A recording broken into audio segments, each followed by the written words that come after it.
ICT වල පළවෙනි පාඩමේ මාතෘකාව උනේ තොරතුරු හා sannivedana තාක්ෂණය.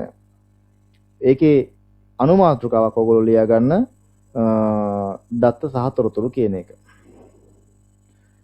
දැන් පොතම තමයි මේ පේන්න තියෙන්නේ ඔයගොල්ලන්ට. පොතේ තියෙන ඒ කන්ටෙන්ට් එක මම අරන් වෙනම හදලා තියෙනවා. දත්ත සහ තොරතුරු කියන්නේ මොකක්ද කියලා අපි දැනගන්න ඕනේ. දැන් දත්ත කියලා කිව්වහම බලමු අපි වෙන වශයෙන් ගත් කල අර්ථයක් දීමට නොහැකි අංක, වචන සහ සලකුණු දත්ත ලෙස හැඳින්වේ. දත්තයක් කියලා කියන්නේ වෙන වශයෙන් ගත්තාම නිශ්චිත අර්ථයක් දෙන්න බැරි ඒවා. එහෙම තියෙනවා අංක තියෙන්න පුළුවන්, වචන තියෙන්න පුළුවන්, සලකුණු තියෙන්න පුළුවන්, අකුරු තියෙන්න පුළුවන්, සංකේත තියෙන්න පුළුවන්. මේ ඕන දෙයකට අපි කියනවා දත්තයක් කියලා. එතකොට ඕන්ලයින් ඇහුවොත් එimhe කවුරු හරි දත්තයක් කියන්නේ මොකක්ද කියලා අපි කියන්නේ වෙන වශයෙන් ගත්තාම නිශ්චිත අර්ථයක් දෙන්න නොහැකි දේවල් වලට අපි කියනවා දත්ත කියලා. එතකොට තොරතුරු කියන්නේ මොනවද කියලා අපි දැනගන්න ඕනේ. බලන්න පහලින් මම දාලා තියෙනවා දත්ත ගොනු කිරීමෙන් සහ සකස් කිරීමෙන් අර්ථවත් තොරතුරු ලබා ගත හැකිය. දත්ත ගොනු කිරීමෙන් සහ සකස් කිරීමෙන් අර්ථවත් තොරතුරු ලබා ගත හැකිය කියලා කියනවා. එතකොට වෙන වශයෙන් ගත්තහම නිශ්චිත අර්ථයක් දෙන්න බැරි ඒවා. බැරි සංඛ්‍යා, අකුරු වගේ දේවල්, අංක වගේ දේවල්, වචන මේ වගේ දේවල් අපි දත්ත කියලා සලකනවා. කොහොමද වෙන්නේ? වෙන් කරලා ගත්තම තමයි නිශ්චිත අර්ථයක් දෙන්න බැරි. වෙන් කරලා ගත්තාම ඒව එකට තියුණකොට යම් අර්ථයක් දෙන්න පුළුවන් අපිට. ඒවට අපි කියන්නේ දත්ත කියලා. ලියා ගන්න. දත්ත යනු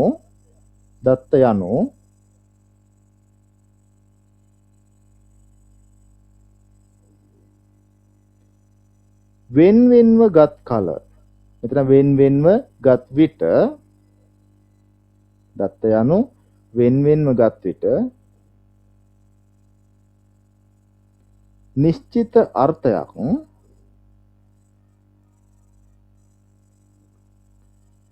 දිය නොහැකි.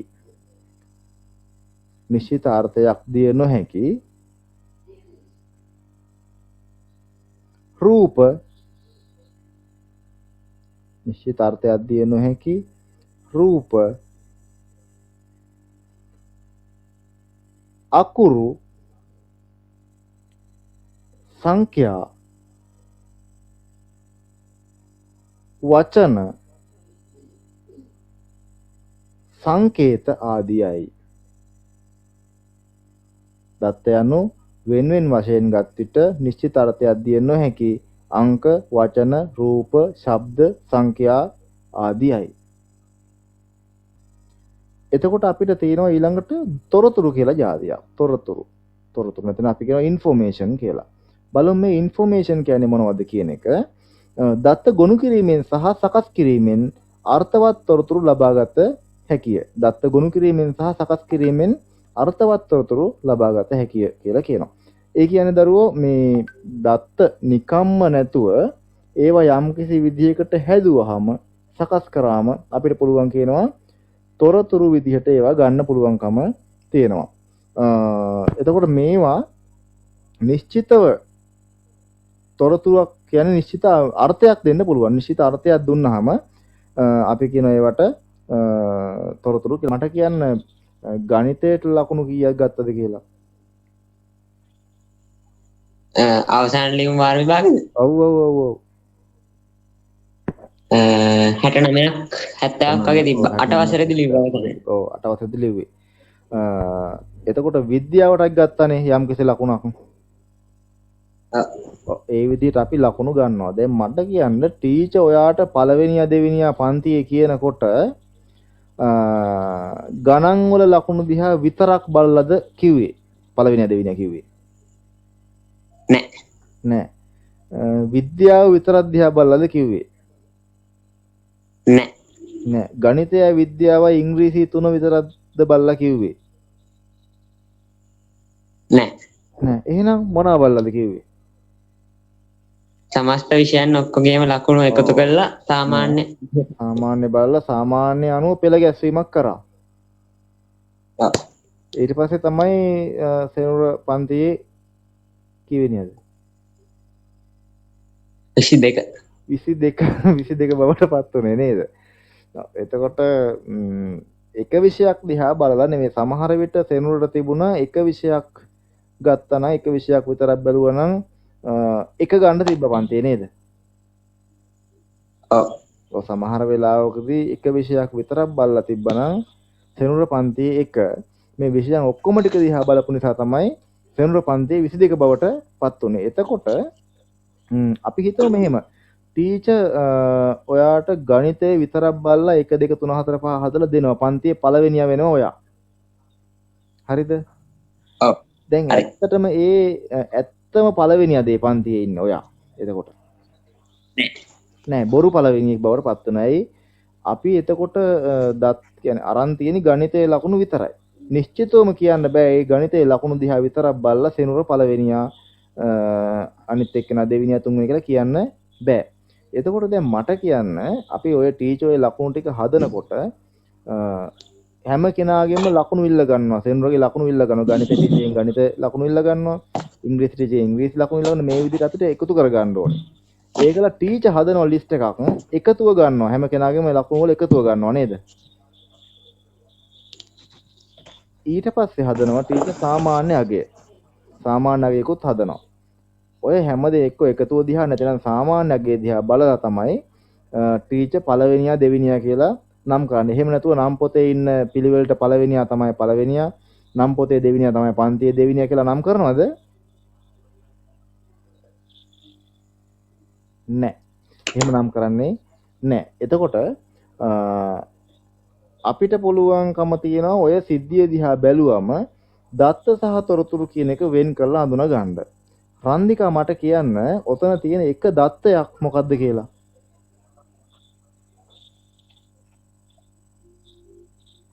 දැන් මේ මං අපි කතා කරපු සිද්ධියේ තියෙන එක දත්තයක් මට මොකද්ද කියලා පැහැදිලි කරන්න. ගණිතයේ විෂය. ඔව් ගණිතයේ විෂයද දත්තයක් වෙන්නේ ගණිතයේ විෂය මොනවා හරිද? ලකුණු. ගණිතයේ විෂයේ ලකුණු කියන්නේ එක දත්තයක්.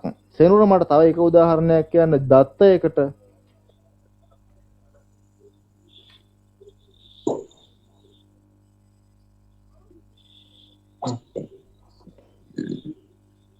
දත්තයකට එක උදාහරණයක්. වචනයක් රූපයක්.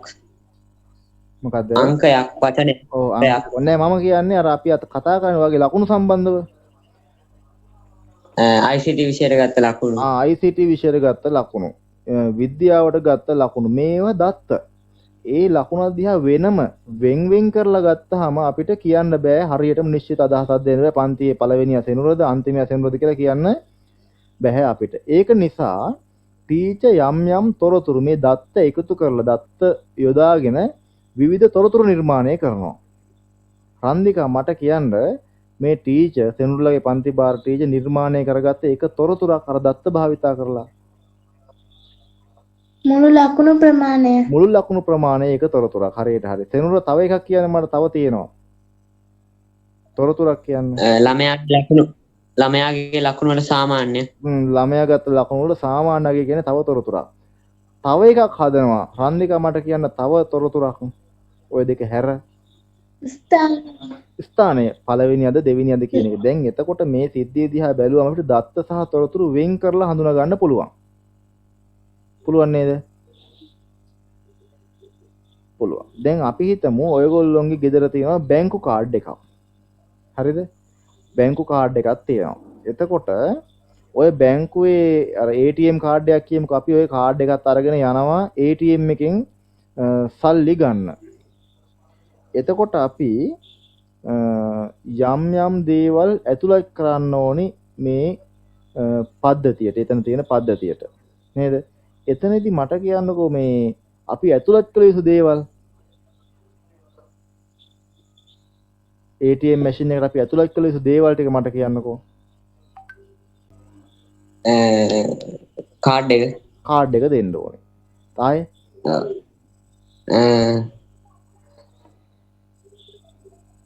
රහස්‍ය අංකය දෙන්න ඕනේ. ආයේ ලබා ගන්න අවශ්‍ය මුදල.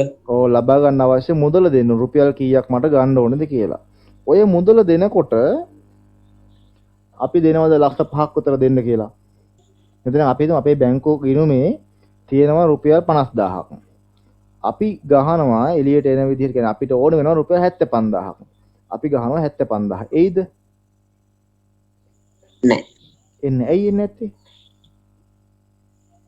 ගෙන මෙච්චර මුදලක් නැති නිසා. ගිණුමේ එච්චර මුදලක් මෙතන අපි සාමාන්‍ය ඒක නිසා අපි දෙනකොට දෙන්න ඕනේ ගිණුමේ තියෙන මුදලට වඩා අඩු ප්‍රමාණයක් තමයි දෙන්න වෙන්නේ. එතකොට වැඩියෙන් දුන්නොත් එහෙම අපිට සල්ලි හම්බ වෙන්නේ නැහැ. මම ඕක කිව්වේ පොඩි වෙන වැඩකට. හරි? දැන් ওই කතන්දර අපි හිතේ තියාගෙන අපි යන් ආයතර දත්ත සහ තොරතුරු කියන තැනට බලන්න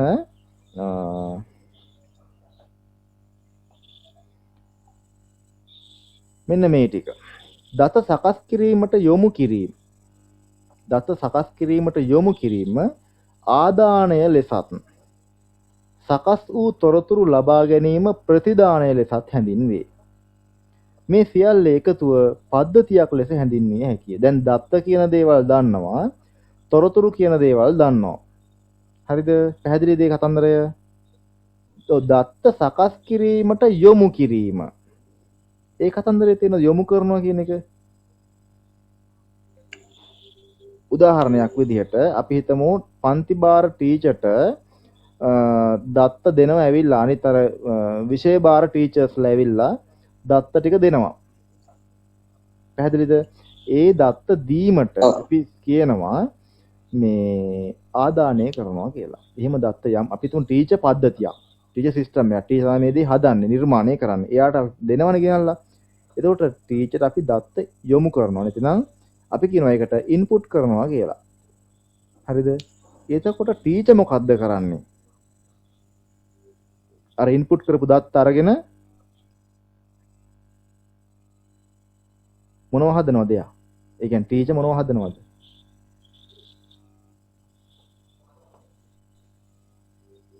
මුළු ලකුණු ප්‍රමාණය. ඔව් මුළු ලකුණු ප්‍රමාණය, සාමාන්‍ය ලකුණු ප්‍රමාණය සහ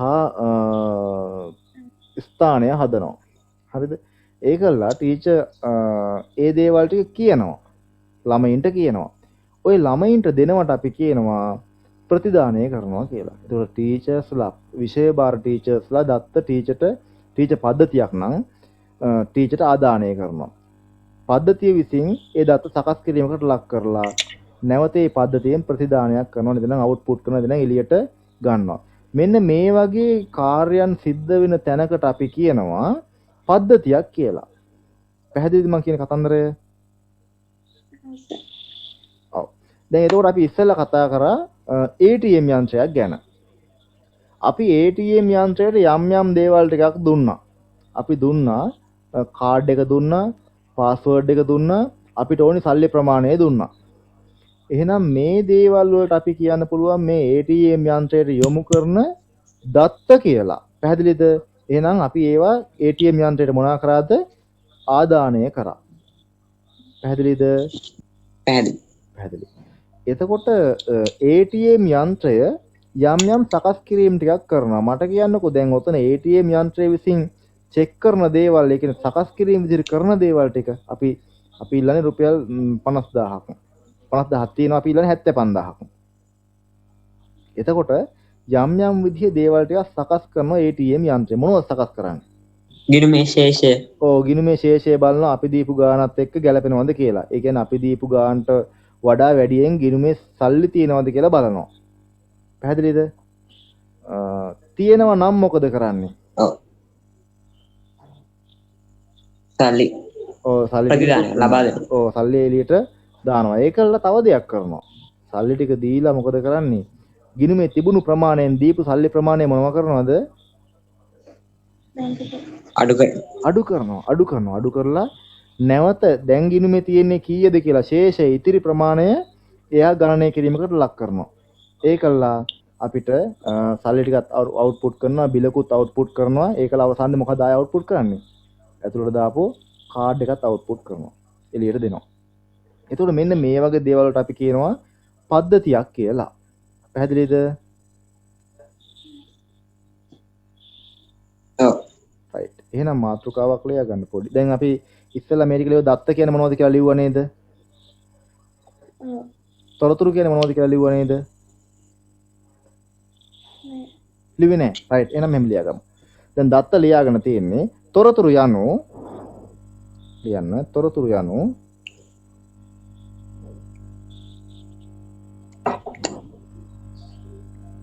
දත්ත සකස් කර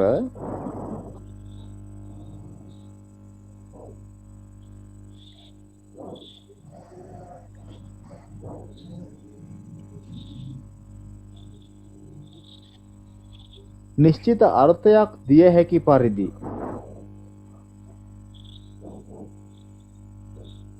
නිශ්චිත අර්ථයක් දිය හැකි පරිදි ලබා ගන්නා දේවල්ය.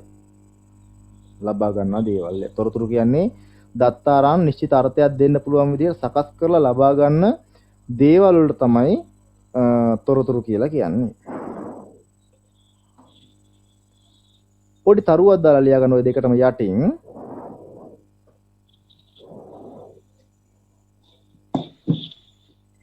දත්ත තොරතුරු බවට පත් කිරීම දත්ත තොරතුරු බවට පත් කිරීම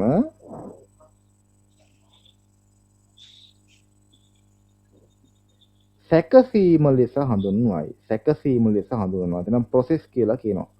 දත්ත තොරතුරු බවට පත් කිරීම සැකසීම ලෙස හඳුන්වයි.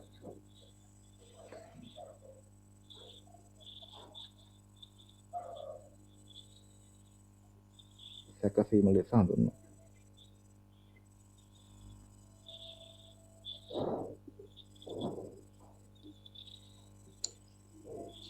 දැන් පොඩි උදාහරණයක් ලියාගමු මෙහිම.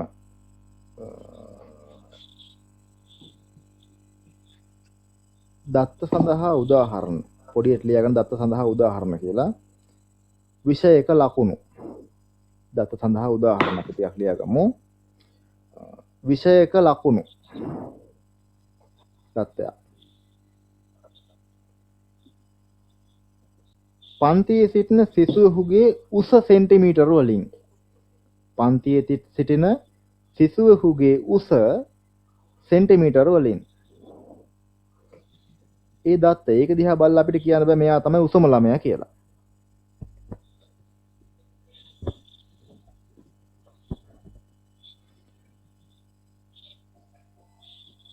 එතකොට තොරතුරු සඳහා උදාහරණ කියලා ලියා ගන්න.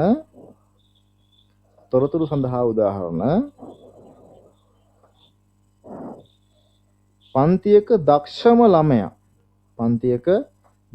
ළමයාගේ නම තොරතුරක්. පන්තියේ දක්ෂම ළමයාගේ නම කියන්නේ තොරතුරක්. මේ දැන් ඕගොල්ලන්ට තියෙන පේන දේවල් වල ඒ පන්තියේ දක්ෂම ළමයා කවුද?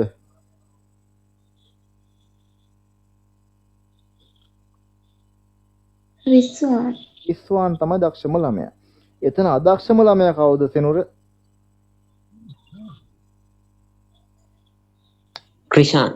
ක්‍රිෂාන් තමයි එතන ඔලොමොට්ටලම ළමයා. right. එතකොට අපිට කියන්න පුළුවන් හරියටම. හැබැයි ඒක අපිට කියන්න බෑ මේ ඉතිහාසයේ ලකුණු දිහා බලලා. දැන් ඉතිහාසයේ ලකුණු දිහා බැලුවොත් එහෙම අපිට එතන හොඳම ළමයා බවට පත් වෙන්නේ ක්‍රිෂාන්. නේද? එතකොට දෙවෙනියට හොඳම ළමයා බවට පත් වෙන රිස්වාන්. තුන්වෙනියට තමයි රවි ඉන්නේ. එතකොට ඒ ලකුණු දිහා විතරක් බලලා අපිට කියන්න බෑ පන්තියේ දක්ෂම ළමයා ක්‍රිෂාන් කියලා. සමස්තයක් විදිහට ඔක්කොම ටික එකතු කරලා බලලා සාමාන්‍යගේ වගේ හෙව්වහම අපිට පුළුවන් එතන ඉන්න දක්ෂම ළමයා හොයන්න. දැන් අපි ඉතිහාසයේ ලකුණු දිහා විතරක් බලලා ක්‍රිෂාන් තමයි පන්තියේ පළවෙනියා කිව්වොත් එහෙම වැරදි. භාෂාව නැත්නම් සිංහල භාෂාව දිහා බලලා කිව්වොත් ක්‍රිෂාන් තමයි පන්තියේ පළවෙනි ළමයා කියලා කිව්වොත් එහෙම දක්ෂම ළමයා කියලා කිව්වොත් එහෙම වැරදි. අන්න මේ එතකොට විද්‍යාව දිහා බලලා කිව්වොත් එහෙම දක්ෂම ළමයා රිස්වාන් කිව්වොත් එහෙම එතන එකාතකට හරි. නමුත් අපිට නිවැරදිවම කියන්න බෑ එක ලකුණක් දිහා බලලා. එතකොට දත්ත දිහා බලලා අපිට නිවැරදිව නිශ්චිතව තොරතුරු කියන්න බෑ. නිශ්චිත අදහසක් ප්‍රකාශ කරන්න බෑ. නමුත් මෙන්න මේ තියෙන සාමාන්‍ය ලකුණු ස්ථානයේ මුල් ලකුණු කියලා මෙන්න මේවා තොරතුරු මේ දිහා බලලා පුළුවන් අපිට නිශ්චිතවම යම් අදහසක් ප්‍රකාශ කරන්න. පැහැදිලි නේද? right. එහෙනම් තොරතුරු සඳහා උදාහරණ වලට ලියා ගන්න පන්තියේ දක්ෂම ළමයා, පන්තියේ උසම ළමයාගේ නම. උසම ළමයාගේ නම හොයන්න පුළුවන් තොරතුරු වලින් තමයි අපි උසම ළමයාගේ නම හොයාගන්නේ. දැන් මෙතන පොඩි උදාහරණයක් තියෙනවා. අපි හිතමු අපි පාර දිහා බලාගෙන ඉන්නවා. පාර දිහා බලාගෙන ඉන්නකොට මේ එක ළමෙක් පොඩි ළමයෙක් පාරේ යනවා. ඒකට අපි කියන්නේ ආන්කොල්ලේ පාරේ යනවා කියලා. ටිකක් වයසක මිනිසෙක් පාරේ යනවා. අපි කියන්නේ ආන මිනිසෙක් පාරේ යනවා කියලා කියනවා. සාමාන්‍ය ගෑනු ළමයෙක් යනවා පාරේ. එනකොට අපි කියනවා අන්න කෙල්ලේ පාරේ යනවා කියලා. හරිද? පිරිමි ළමයෙකුට අන්න කොල්ලේ පාරේ. මේ විදිහට අපි එක එක්කෙනෙක් විදිහට පාරේ යනවා දකිනවා නම් මේ මිනිස් රූප මේ දිහා අපිට කියන්න බෑ හරියට මේ පවුලක් යන්නේ එහෙම කියන්න පුළුවන් කමක් නැහැ. මිනිස් රූප තමයි අපි දකින්නේ. නමුත් මේ පැත්තේ තියෙන මේ රූපේ දිහා බලන්න එතන සාමාන්‍ය අපිට පේනවා පවුලක් කියන්න. එතකොට වෙන වෙනව ගත්තම අපිට පවුලක් කියලා නිශ්චිතව කියන්න බෑ. නමුත් මේ ටික එකට එකතු කරලා මේ විදිහට ගත්තාම පුළුවන්කම තියෙනවා යම්කිසි අර්ථයක් දෙන්න පුළුවන්කම තියෙනවා. මේක තමයි අපි දත්ත සහ තොරතුරු කියලා කියන්නේ වෙන වෙනව ගත්තම අර්ථයක් දෙන්න බෑ. නමුත් එකට යම්කිසි ක්‍රියාවලියකට ලක් කරාම වෙන් කරන්නේ නැති වුනාම අපිට පුළුවන්කම තියෙනවා නිශ්චිත අර්ථයක් දෙන්න. ඒකට මේ තියෙන පවුලක් මේ තියෙන මිනිස් රූප. එතකොට මිනිස් රූප කියවම අපිට නිශ්චිතව කියන්න බෑ මේ පිරිමි රූපයක් ගැහැණු රූපයක් කියලා කියන්න පුළුවන් මේ පවුලක් කියලා අපිට නිශ්චිතව කියන්න බෑ මේවා දිහා බලලා. නමුත් මෙතන මේ ඉන්න විදිහ ඒවා පෙළගස්සලා තියෙන ආකාරය බැලුවම අපිට කියන්න පුළුවන් හරියටම මේ තියෙන්නේ පවුලක් කියන එක. එතකොට ওই විදිහට තමයි අපි දත්ත සහ තොරතුරු වෙන් කරලා හඳුනාගන්නේ. පොඩි මාතෘකාවක් ලියා ගන්න.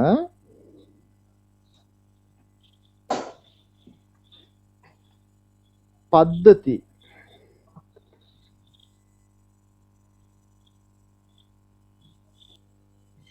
පද්ධතියක සංඝටක කියලාම ලියා ගන්න. පද්ධතියක සංඝටක පද්ධතිය නෙමෙයි පද්ධතියක සංඝටක කියලා ලියා ගන්න මාතෘකාව.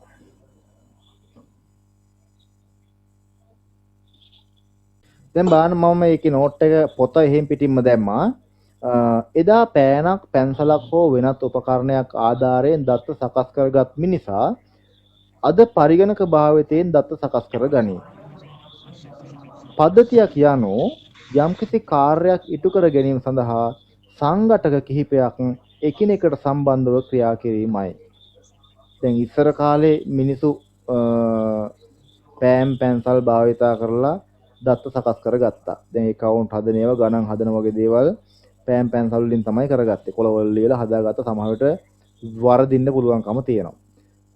පද්ධතියක් කියලා කියන්නේ යම්කිසි කාර්යයක් නිශ්චිත කාර්යයක් කරගන්න සංඝටක කිහිපයක් එකට එකතු වෙලා වැඩ කිරීමක් කියලා කියනවා. ඒකට පද්ධතියක නිශ්චිත කාර්යයක් තියෙනවා. ඒ නිශ්චිත කාර්ය කරගන්න එකකට බෑ සංඝටක කිහිපයක් කොටස් කිහිපයක් එකට සම්බන්ධ වෙලා ක්‍රියා කරන්න ඕනේ. ඒකට පද්ධතියක් කියලා කියන්නේ යම්කිසි නිශ්චිත කාර්යයක් කරගන්න සංඝටක කිහිපයක් කොටස් කිහිපයක් එකට සම්බන්ධ වෙලා වැඩ කිරීමක් තමයි කියන්නේ. එතකොට පද්ධතියක් කියන එක අපි ලියාගනිමු. ලියාගන්න පද්ධතියක් යනු පද්ධතියක් යනු යම් නිශ්චිත කාර්යයක් පද්ධතියක් යනු යම් නිශ්චිත කාර්යයක් ඉටු කර ගැනීමට යම් නිශ්චිත කාර්යයක් ඉටු කර ගැනීමට සංඝටක කිහිපයක්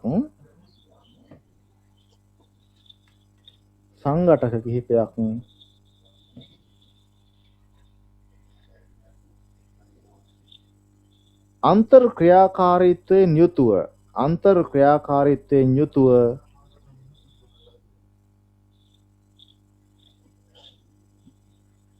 එකිනෙක සම්බන්ධ වී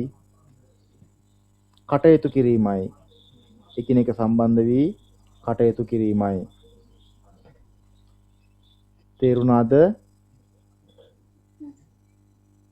පද්ධතියක් කියන්නේ ඒව අතර අන්තර් ක්‍රියාකාරීත්වයක් තියෙන එකිනෙක අතර දත්ත හෝමාරු වෙන්න ඕනේ. එහෙම තියෙන නිශ්චිත කාර්යයක් ඉටු කරගන්න එකිනෙකට සම්බන්ධ වෙලා ක්‍රියා කිරීමක් තමයි පද්ධතියක් කියලා කියන්නේ.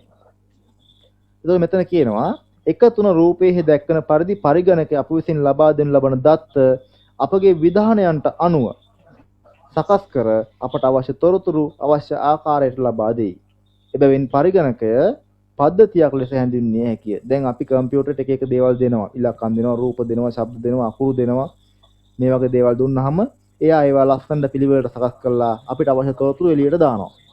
එහෙනම් අපි පරිගණකය කියලා කියන්නේත් පද්ධතියක් තමයි.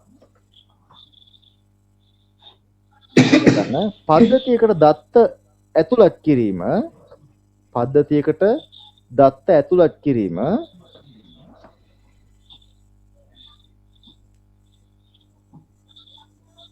ආදානය ලෙසත්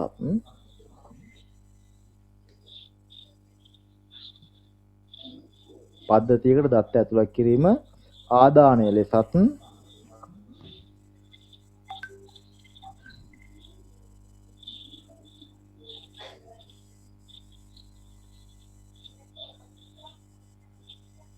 සකස් කරගන්නා ලද තොරතුරු ප්‍රතිදානයන් ලෙසත් හඳුන්වනු ලබයි.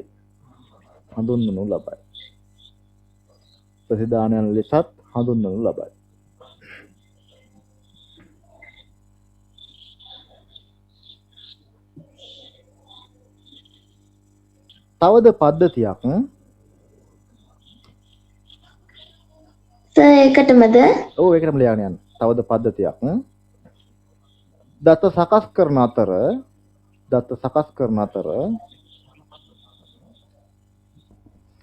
ඇතැම් විට ගබඩා කර තබා ගැනීමද සිදු කරයි.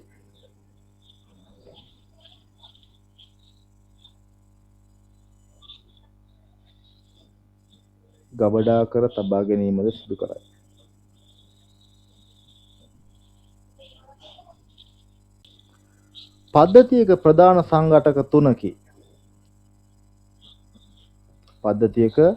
ප්‍රධාන සංඝටක තුනකි. ඒවා නම්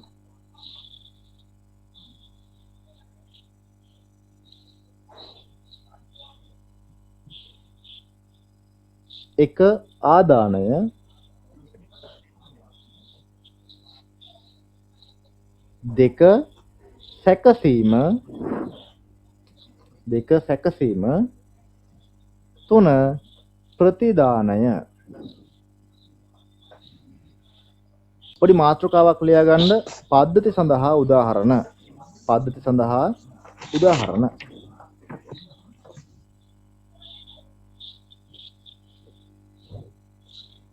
දැන් පොතේ තියෙන මේ උදාහරණ ටික මම ඒවා රූප සටහන් විදිහට අරන් වෙනම අරන් තියෙනවා. පළවෙනි එක ලියා ගන්න ATM යන්ත්‍රය. එතන අපි කියන ටෙලර් යන්ත්‍රය කියලා කියනවා. ඔටෝමැටික් ටෙලර් මැෂින් කියන තමයි මේ ATM කියලා කියන්නේ. ස්වයංක්‍රීය ටෙලර් යන්ත්‍රය කියන එක.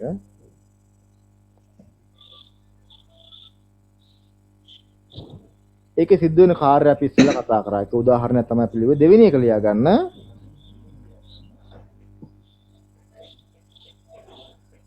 පැමිණීම සලකුණු කරන නැදන පැමිණීම සටහන් කරන ඇඟිලි සලකුණු යන්ත්‍රය. පැමිණීම සටහන්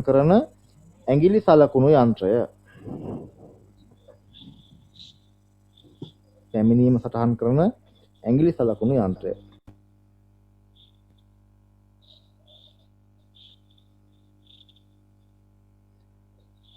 ඊට පස්සේ ලියා ගන්න වෙළඳ පොළ තොරතුරු සකසන නැතිනම් අපි කියන ගනුදෙනු සැකසුම් පද්ධති කියලා. ගනුදෙනු සැකසුම් පද්ධති. ඔය කඩවල වල තියෙන බිල් සිස්ටම් දැකලා ඇති. මෙන්න මේවා පද්ධති විදිහට අපි සලකනවා.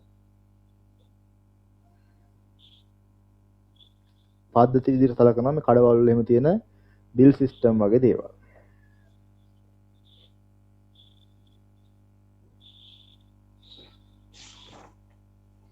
දැන් පද්ධති ගැන අපි කතා කරා, දත්ත ගැන අපි කතා කරා, තොරතුරු ගැන අපි කතා කරා. දැන් ඕගොල්ලන්ට කිව්වොත් කවුරු හරි දත්තයක් කියන්නේ මොකක්ද කියලා කිව්වොත් එහෙම උත්තර දෙන්න පුළුවන්කම තියෙන්න ඕනේ. එතකොට මට කියන්න සෙනුර දත්තයක් කියන්නේ මොකක්ද කියලා?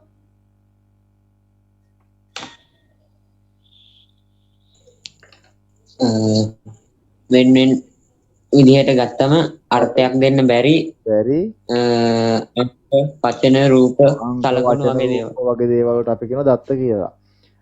රන්දිකා මට කියන්නකො තොරතුරක් කියන්නේ මොකද්ද කියලා? දත්ත සකස් කර නිශ්චිතව කිව හැකි දේවල්. ඔව් දත්ත සකස් කරාම නිශ්චිත අපිට කියන්න පුළුවන් දේවල් තියෙනවා.